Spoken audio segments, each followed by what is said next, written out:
வசனம். கொலோசியர் 1:13. இருளின் அதிகாரத்திலிருந்து நம்மை விடுதலையாக்கி தமது அன்பின் குமாரனுடைய ராஜ்யத்துக்கு நம்மை உட்படுத்தினவருமாய் இருக்கிற பிதாவை ஸ்தோத்தரிக்கிறோம். என்ன சொல்றாரு பாருங்க. அது வந்து 3 ராஜ்யம் இருக்குது. அதுல 3 ராஜ்யங்கள் இருக்குது. என்ன ராஜ்யங்கள் தெரியுங்களா? ஒன்று இருளின் ராஜ்யம், இன்னொன்று குமாரனின் ராஜ்யம், இன்னொன்று குமாரனின் ராஜ்யத்துக்கு உட்படுத்தினவர் யாரு? பிதா. அப்ப பிதாவின் ராஜ்யம். 3 ராஜ்யம் இருக்குது. என்ன ராஜ்யம்?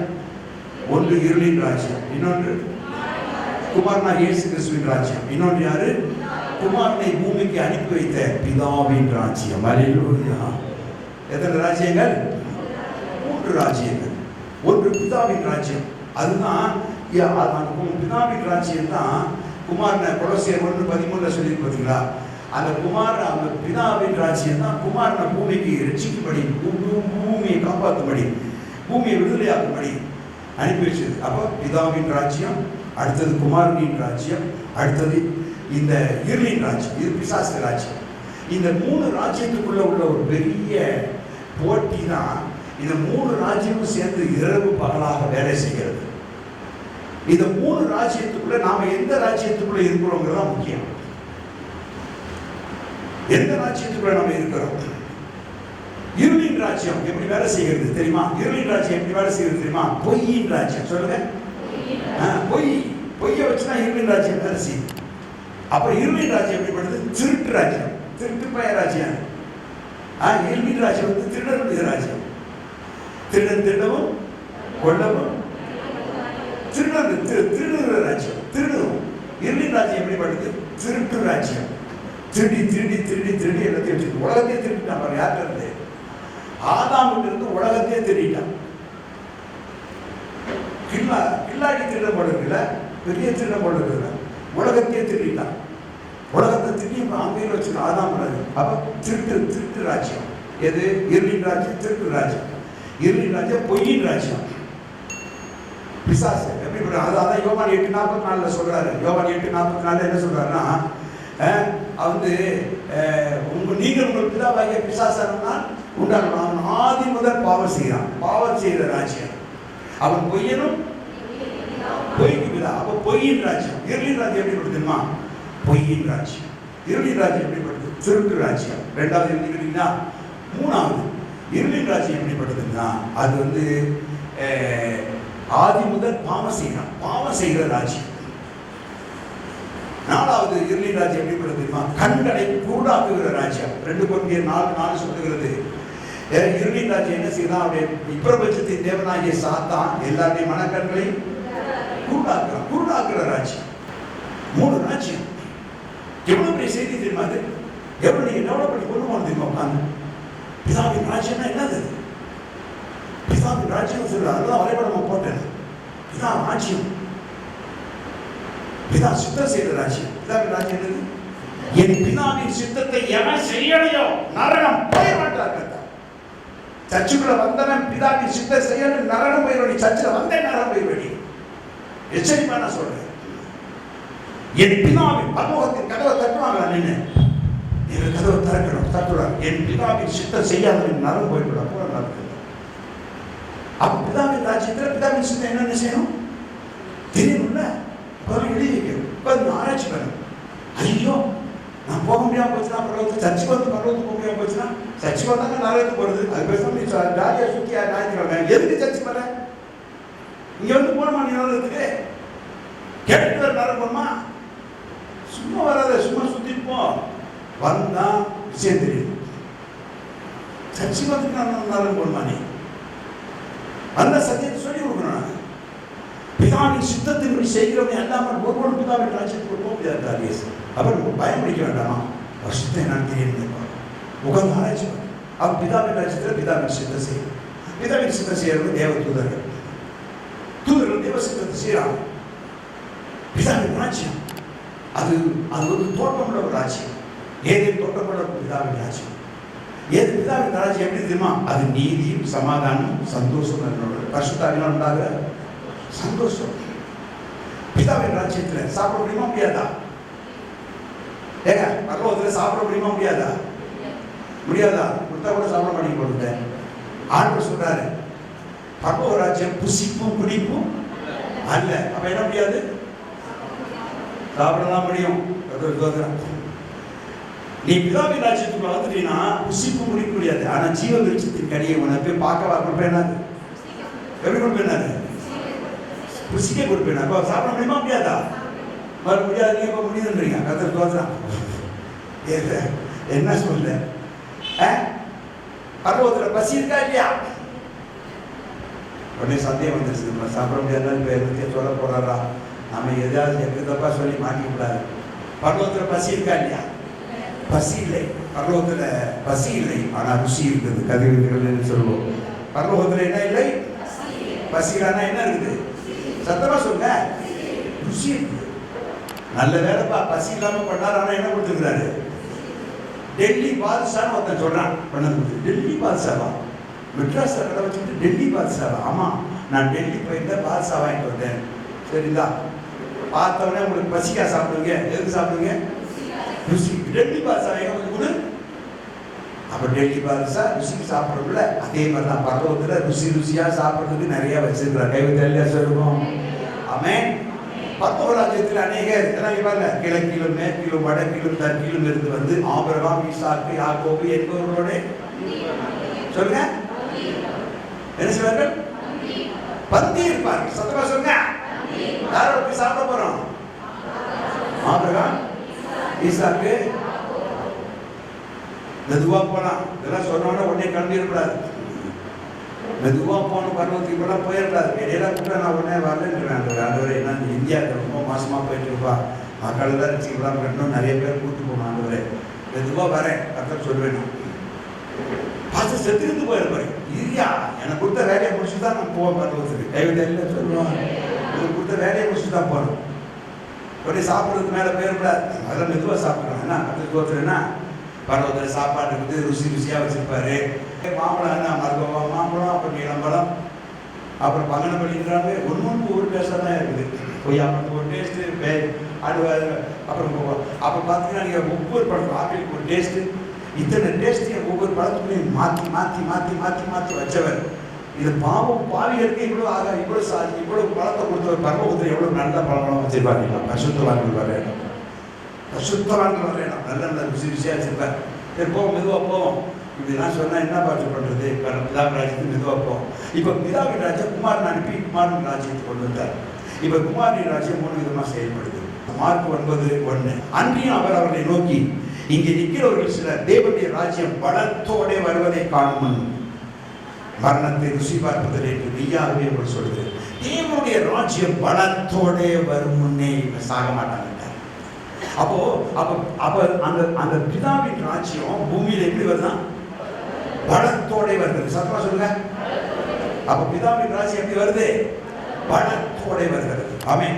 3 காரியங்கள். ஒன்று, பலத்தோட வருகிறது. பலத்தோட வருகிறது. அது பலத்தோட இறங்கிடுச்சுன்னு வச்சுக்கிடுங்களேன். இங்க நிக்கிற அநேக மரணத்தை அதுக்கு முன்னால சாகப்பட்டாங்க. பலத்தோட வருகிறதை ருசி பார்க்கும் முன்னே அவன் மரணத்தை ருசி பார்க்கறது இல்லை. ஏன்னா பலத்தோட தேவ ராஜ்யம் வந்து இறங்கிடுச்சுன்னு வச்சுக்கிடுங்களேன். அது பலத்தை நம்ம காட்டிடும். அந்த ராஜ்யம் நம்மளை பலப்படுத்தி கைவிட்டு சொல்லுவோம்.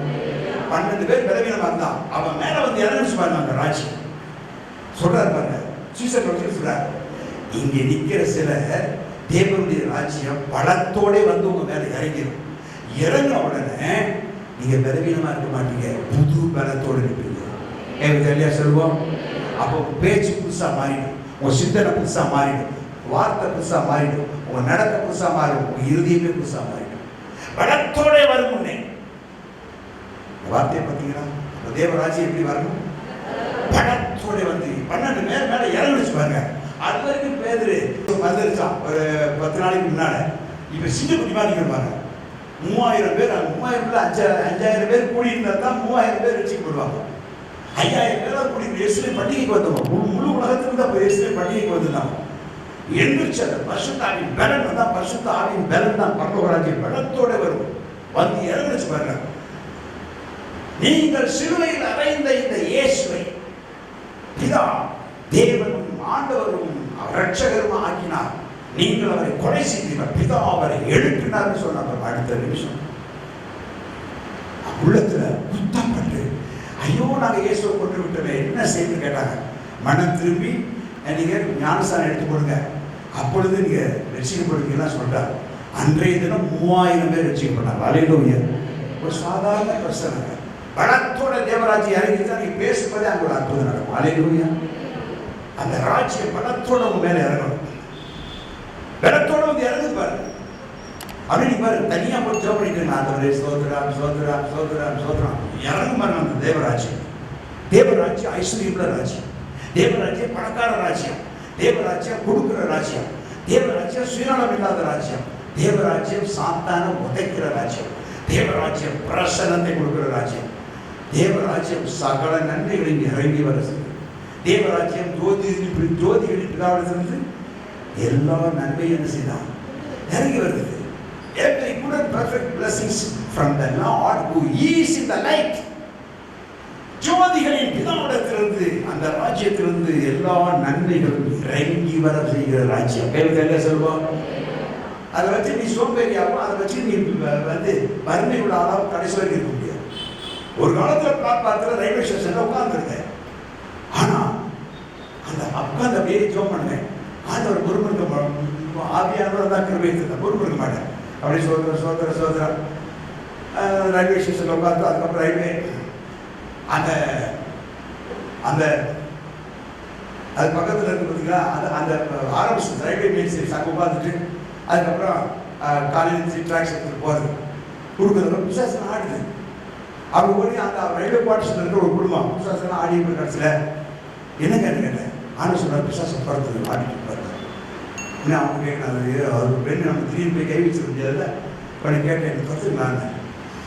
அவங்க சந்தேகம் வந்துச்சு. ஏன்னா இது மணிக்கணக்காக துரத்துக்கிறாங்க. ஒரு போய் வேப்பில் அதெல்லாம் வச்சு எவ்வளோ நேரம் ஆகுண்ணா, ஒரு நிமிஷம் நாங்கள் படுங்கட்டா போய் நின்று இயேசுவே நல்ல சான்ஸ் விட்டுறாதீங்க. தேவராஜ்யம் பலமாய் நம்ம மேலே இறங்கி வந்து, காரணம் நம்ம பலவீனமாக இருந்தால் அடுத்த வேறு சாப்பாட்டுக்கு வழியில்லாமல் உட்காந்துருக்கோம். ஆனால் அதெல்லாம் அவர் சீசன் அப்படி அனுப்பும்போது ஏதாவது திண்ணையில் எடுத்து உட்காந்துருக்குங்க. அவங்க செஞ்சு சொல்லி கொடுத்தது சாப்பிடுங்க, உங்களுக்கு முன்னாடி வைக்கப்பட்டது சாப்பிடுங்க, துரத்திட்டு ஓடிடுங்க. தேவராஜ்யம் பலத்தோடு வந்து அப்படிதான் வந்திருக்கும். போய் சொன்ன பாருங்க, போய் நின்று அவ்வளோதான். ஏசு நாமத்தில் பிசாசு அது தெரியுது, ஏசு என் கூட இருக்கிறாரு. என்னையும் பார்க்கல, இயேசுவை பார்க்கல. போயிடுச்சு. போனவொடனே அப்போ தான் கூட்டு போய் ஸ்டேஷன் மாஸ்டர் அறிமுகப்படுத்தினாங்க. இவங்க அண்ணே இவங்க சொல்லி எவ்வளோ நாள் நம்ம கஷ்டப்படுறாங்க, இவர் சொன்னால் போயிடுச்சு. நான் சொல்லி ஏசு என்னோட இருக்கிறாரு சொல்லி தான் போச்சு. நான் சாதாரண ஆள் தான். உங்களுக்கு என்ன வேணும்னு கேட்டாங்க. இந்த மாதிரி எல்லாரும் கூடி வர்ற மாதிரி உங்களை எல்லாரையும் ஆஸ்வதிப்பார். ஒரு வீட்டில் நம்ம ஜபப்பட்ட மாதிரி வைங்க. அவர் ஸ்டேஷன் மாஸ்டர் வீடு தான் பெரிய வீடு. வச்சாங்க பாருங்க கூட்டம். அவ்வளோ பெரிய ஸ்டேஷன் மாஸ்டருக்கு நான் ஒன்றும் இல்லாமல் இருந்தேன். அந்த ஸ்டேஷன் மாஸ்டர் ரட்சிக்கப்பட்டார். அல்லேலூயா. அவர் மனைவி ரட்சிக்கப்பட்டாங்க, அவர் பிள்ளைங்கள்லாம் ரட்சிக்கப்பட்டாங்க. அந்த ரயில்வே கோர்ஸில் நிறைய பேர் ரட்சிக்கப்பட்டாங்க. கை வயசில் எல்லாரும் ரட்சிக்கப்பட்டாங்க. நம்மளையும் கர்த்தர் பயன்படுத்துவார். ஆமே. நீ எல்லாரும் கர்த்தர் பயன்படுத்தணும். இப்போ தேவராஜ்யம் பலமாக என்ன செய்யுது, இறங்கி வருது.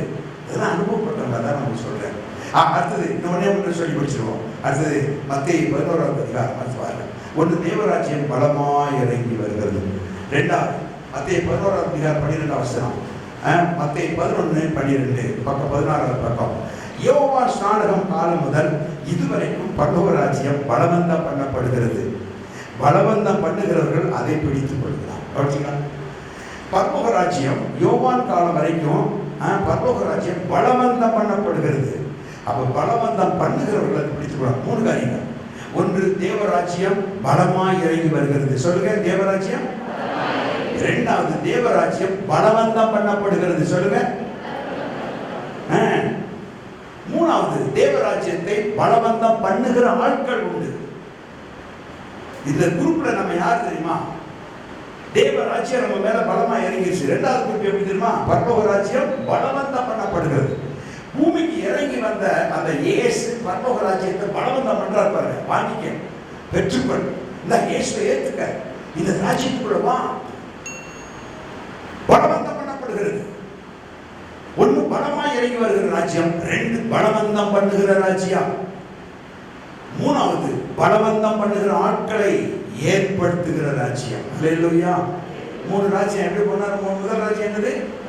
பலமாய் இறங்கி வருகிற ராஜ்யம். சத்தமா சொல்லுங்க. இரண்டாவது பலவந்தம் பண்ணுகிற ராஜ்யம். சொல்லுங்க. மூணாவது பிறரை பலவந்தம் பண்ண அனுப்புகிற ஆட்கள். பலவந்தம் பண்ணுகிற ஆட்களை ஆயத்தப்படுத்துகிற ராஜ்யம். ஒன்று பலமாய் இறங்கி வந்த ராஜ்யம். வந்து இறங்கின சீசன்களை எல்லாம் பலசாலி ஆயிட்டான். அந்த பலன் வந்து பிசாசின் கிரியைகளை என்ன செய்யணும்? அழிக்கணும். இருளின் ராஜ்யத்தை என்ன செய்யணும்? அழிக்கணும். பலவந்தம் பண்ணப்படுது. அப்ப நான் சொன்னேன், இப்ப பலவந்தம் அடுத்து பரலோக ராஜ்யம் என்ன செய்யுது? என் மேல பலமா இறங்குச்சு. நான் ஜெபிக்கும் போது இப்ப நான் போய் என்ன செய்யணும்? பலவந்தம் பண்ணணும். அப்படி நீங்க நிறைய பேர் என்ன செய்யணும்? பலவந்தம் பண்ணணும். அப்ப இயேசு வந்து நமக்கு பலவந்தம் பண்றாரு. மகனே அந்த திரும்ப 20 வருஷம் எனக்கு காத்திருந்தார். இறங்கி வாங்க அப்படி தட்டுவார். மகனே நீ ஏத்துக்க. அதெல்லாம் முடியாது, எங்களுக்கு இன்னொரு சாமி. அப்புறம் அந்த பக்கத்துக்கு அங்கே இயேசு வந்து அனுப்புவார். திரும்பி திரும்பி என்னை பலவந்தம் பண்ணிக்கிட்டே இருந்தார். உங்களை இப்படிதான் ஒரே நேரத்தில் வந்துட்டீங்க. உங்களுக்கு பலவந்தம் பண்ணி தேடி தேடி தேடி வந்து நீ ஏத்துக்கிற வரைக்கும் கதவை தட்டினார் பாருங்க. அப்பப்போ வந்து கதவை தட்டினார் பாருங்க. நல்ல தேவனுக்கு கை வைத்து அலையில சொல்ல வீடு தேடி வந்து தட்டிக்கொண்டே இருந்தார் பாருங்க. தட்டினே இல்லை. இங்கிலீஷ் எப்படின்னா, I keep on knocking at the door. If anyone hears my voice and open the door, I go inside and dine with him. யாராவது என் சத்தத்தை கேட்டு கதவை தந்தார். நான் இதோ வாசல் நின்று தட்டுகிறேன். தமிழ்ல இங்கிலீஷ் எப்படிமா? தட்டிக்கொண்டே இருக்கிறேன். போக தட்டுவார். பலவந்தம் பண்றாங்க. ஒன்று பலமா இருக்கிற பரலோக ராஜ்யம். ரெண்டு பலவந்தம் பண்ணுகிற இயேசு. மூணாவது பலவந்தம் பண்ணுகிற ஆட்களை உருவாக்குகிற இயேசு. அல்லேலூயா. நம்மளெல்லாம் பலவந்தம் பண்ற ஆளா மாத்திட்டார் பாருங்க. ஒரே ஒரு வார்த்தை அதை வாசித்து முடிப்போம். யோவான் வந்து பலவந்தம் பண்றான். யோவான் சொல்லுவார், பெரிய பாம்பு குட்டிகளே, இதோ தேவ ராஜ்யம் உங்களுக்கு வந்து இருக்குதுன்னா. நீ யாரியா? பலவந்தம் பண்ற ஆள் எப்படி வருமா? ஒட்டகத்தோடு உடைய ஒரு சிம்பிளான ஆகாரம். வெட்டுக்கிளியும் ஆகாரம் என்னது? வெட்டுக்கிளியும். நீங்க சர்ச்சு முடிச்ச உடனே இன்னைக்கு மத்தியானம் அவங்க எல்லாருக்கும் வீட்டுல வெட்டுக்கிளியும் காட்டு தேனும் ஆகாரம் சொன்ன இப்ப வெட்டு பார்த்துருக்கேன். சர்ச்சு முடிச்சவங்க நம்ம எல்லாருக்கும் ஆகாரம் இங்கே பரிமாறப்படுகிறது. மெனு என்னன்றால் வெட்டுக்கிளியும் காட்டு தேன் கொடுக்கணும்னா நீ எப்படி வந்து அடுத்த பர்சன் காப்பீங்க? வெட்டுக்கிளியா? இது அப்பா பொறிச்சு கொடுக்க போறாரு. அதே மாதிரி தேனை கொடுக்குறாரு. நம்ம வெட்டுக்கிளியை பொறிச்சு அந்த தேனில் முக்கிய சாப்பிட்றது என்ன யார் யார் பார்த்துக்கிட்ட ஆலோசனை கொடுத்தது? பிரசங்கத்தை காமியா பிரசகமா என்று சொல்லிட்டாரு. அது என் மனசுல அதுலேயே ஓடிச்சு. இந்த பலவந்தம் பண்ணி ஏசு தேவனை தேவராட்சியத்தை கொடுக்குறான் பாருங்க. அவன் சாப்பாடை பற்றி கவலைப்பட மாட்டான், ட்ரெஸ்ஸை பற்றி கவலைப்பட மாட்டான், வசதியை பற்றி கவலைப்பட மாட்டான். ஆனால் பலவந்தம் பண்ணி தேசத்தை அசைக்கிறவனாக இருப்பான். அவன் சாப்பாடை பற்றி அவன் கவலைப்படல, ட்ரெஸ்ஸை பற்றி அவன் கவலைப்பட அடிச்சு நிறுத்தினான் பாருங்க. தேவராஜ் நிற்கிறான் பாருங்க. செய்தி எப்படிப்பட்ட செய்திமா? பரட்ட தலை என்ன தேய்ச்சாலும் தெரியல. என்ன சொல்றான் பாருங்க. உங்களுக்குலாம் ஒட்டகத்தோடு கொடுத்து விட்டு எப்படி இருக்கு? ரொம்ப டைட்டாக இருக்கு. ஒன்றும் பாருங்க எந்திரிக்க முடியாம அப்படிலாம் சொல்லிட்டுவேன். ஆனால் அதை பற்றியே கவலைப்பட்டேன். தேவராஜ்யம் பலமாக இருந்துச்சு. பலம் பண்ணா பாருங்க. ஏற்றுக்கொள்ளுது. அவரை ஏற்றுக்கொள்ளாவிட்டா நீ பெரிய பாம்பு கூட்டிட்டான். ஆனால் நீ பெரிய பாம்பு கூட்டின்னு சொல்லு, பாம்பு கூட்டி பேய் கூட்டி கூட சொல்லு. ஞானசாமி கூட எல்லாம் நிற்கிறாங்க. பையன் வந்து அநேக ஞானசாமி இருந்தாங்க. பரலோக ராஜ்யம் பலமா இறங்கிச்சுன்னா நீ பலவந்தம் பண்ற ஆளா மாறிடுற. கைவில சொல்றான். அதான் ஒன்னே ஒன்று மட்டும் சொல்லி முடிப்போம். லூக்கா 9வது அதிகாரம் சொல்லி முடிக்கிறேன். மற்ற உதவி செய்யலாம். அவன் சத்தியம் சொன்னா பலமா வரும். அது வந்து சீர்திருத்தத்துக்கு நீதியை படிக்கிறதுக்கும் புத்தி சொல்றதுக்கும் எல்லாத்துக்கும் சேர்ந்தா வரும். லூக்கா 9வது அதிகாரம் சொல்றாரு. சொல்றாரு 59 வசனம். வேறொருவனை லூக்கா 9:59 வேறொருவனை அவர் நோக்கி என்னை பின்பற்றி வாய்ந்தான். அதற்கு அவன், ஆண்டவரை, முன்பு நான் போய் என் தகப்பனை அடக்கம் பண்ண எனக்கு மறுத்தரவு கொடுக்க வேண்டும் என்றான். அதற்கு இயேசு, மரித்தோர் தங்கள் மரித்தோரை, லூக்கா 9:60 மரித்தோர் தங்கள் மரித்தோரை அடக்கம் பண்ணட்டும், நீ தேவனுடைய ராஜ்யத்தை குறித்து என்ன செய்? பிரசங்கம் பண்ணு. பலவந்தம் பண்ணு. தேவ ராஜ்யம் பலவந்தம் பண்ணி சொல்லிய பலவந்தம் பண்றாரு பாருங்க. இயேசு தேவன் தான் பலவந்தம் பண்றார். நீ போ. இவர் பலவந்தம் பண்றாரு பாருங்க. அவனை ஏன்னா வழிக்கலாம் தெரியுதா? தேவனுடைய ராஜ்யம் பலமா இறங்கிடுச்சு. இப்ப அவன் பலவந்தம் பண்றாரு பாருங்க. மரித்தோரை அடக்கம் பண்ணட்டும், நீ போய் தேவனுடைய ராஜ்யத்தை குறித்து. அப்ப பலவந்தம் பண்றாரு யாரு? இயேசு. போடா போய் சொல்லு, எங்க அப்பா அடக்கம் பண்ணிடுவேன். உங்க அப்பாவை அடக்கம் பண்றதுக்கு அந்த ஆள் என்ன செய்யலாம்? உங்க அண்ணன் தம்பியெல்லாம் நிறைய பேர் இருக்கிறாங்க. அவங்க யாரு? மரித்தோர். அவன் பாவத்தில் என்ன வந்து இப்போ குடிச்சு வச்சு டான்ஸ் ஆகிட்டே ஆடணும். டான்ஸ் ஆடி பார்த்தீங்களா? டிக்கெட் டிக்கெட் டிக்கெட் டிக்கெட் என்ன மாதிரி ஆடுவாங்க தெரியுங்களா? Dance ticket ticket ticket ticket போட இவன் குடிச்சிட்டு ஆடுவான். இவன் செத்தவன் என்ன செய்யணும்? அழுப்ப நீ என்ன செய்யணும்? நீ போ பலவந்தம் பண்றாரு. அப்படிதான் உங்க எல்லாரையும் பலவந்தம் பண்ணணும். சோம்பேறிகளை பலவந்தம் பண்ண மாட்டான்.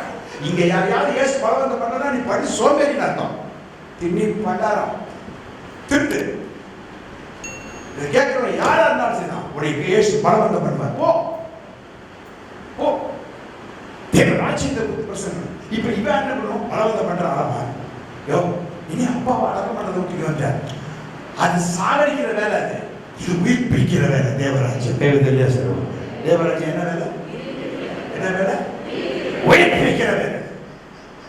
ஒரு உயிர்ப்பிக்கிற உயிர்ப்பிக்கிற வேலைக்கு நீ போயா அடக்கம்ன்ற வேலைக்கு போகாது. அதை செய்யறதுக்கு குடிச்சுட்டு ஆகணும் உண்டாது. நீ போ. தேவ ராஜ்யம் மேல பலம். இப்படி செஞ்சா என்ன உண்டு? உனக்கு ரொம்ப பலன் உண்டு. உன் பிள்ளைகளை நீ காண்பாய். கண்டிப்பா கர்த்தர் உன் குடும்பத்துக்கு வேண்டிய ஆசீர்வாதத்தை தருவார். ஏற்ற துணையை தருவார். கர்ப்ப தடைகளை கர்த்தர் நீக்கி போடுவார். அதிசயத்தை கர்த்தர் காட்டுவார். கண்டிப்பா உங்களை சாட்சியா கர்த்தர் பலவந்தம் பண்ணுகிற ஆள மாற முடியும். பரவாயில்ல என்ன பிச்சைக்கார எல்லா நன்மை கொடுக்குறவர்கள் பலவந்தம் பண்ணுகிறவர்கள். அவன் கூப்பிடாத போய் சொல்லு. அப்பா அடக்கம் பண்றதை விட்டுட்டு அப்பா அடக்காதோட முக்கியமானது தேவராஜ்யத்துக்கு பிரசவம். இவன் போய் பலவந்தம் பண்றான். நீங்க எப்படி கட்ட அடக்காத விட்டு எங்க ராஜ்யம் பரலோகத்தின் ராஜாவே எனக்கு சொல்லி தர போய் பலவந்தம் பண்றான். ஒரு பிசாசு பிடிச்ச போய் பலவந்தம் பண்றான் பாருங்க. அண்ணாவர்களே என்னடா பிசாசு பிடிச்சா உள்ள கலரையில் இவ்வளவு பேசுறான். அதே ஆள் தான். அதே பேய் பிடிச்சாங்க. ஏசு ரட்சிக்கிறார் சொல்றா பாத்தீங்களா? ஏசு விடுதலை ஆக்குறார். ஏசு வாழ்க்கை கொடுக்கிறார். வஸ்திரம் தெரியாம நிர்வாணமா உட்கார்ந்தேன். எனக்கு இந்த சட்டையை போட்டு விட்டது ஏசு. வஸ்திரம் தெரிந்து ஏசு பார்த்த உட்கார்ந்தா சட்டையை போட்டது இல்லைங்க. அவன் பிசாசு நிர்வாணம் ஆகிட்டான். கர்த்தர் உடுத்தி அனுப்புகிறார். அவன் படகுல ஏற்ப சொல்றார், நீ போய் தேவனுடைய ராஜ்யத்துக்கு வந்து உங்க ஊருக்கெல்லாம் சொல்லுப்பா. ஏன்னா ஊர் முழுவதும் உன்னால் பாதிக்கப்பட்டிருக்கு. நீ போய் சொன்னா கேட்பான். இவன் போய் கத்துறா பாருங்க. 10 பட்டணம் தெக்கப்படி 10 பட்டணத்துக்கு போய் சத்தியம். ஒரு பிசாசு பட்டணம் போய் சத்தியம் சொல்றான். பலவந்தம் பண்றான் பாருங்க. ஜனங்களே நேசிக்கிறார். அவனும் பயப்படுறான். ஏய் பிசாசு பத்தி நீயா? அது ஊர் பக்கமே நடக்கணும். நீதானே? நான் 10 பட்டணம் மனம் திரும்பின்னு சொல்லிட்டு பயிர் போட்டு கைவிட்டு என்ன சொல்லுமா? பலவந்தம் பணம் கர்த்தர் உங்களை கொண்டு பெரிய காரியங்களை கர்த்தர் செய்வார். கர்த்தரை ஆசீர்வதிப்பாராக. ஆமென். அப்படி எழுந்து நிற்போம். கர்த்தர் ஆசீர்வதிப்பார்.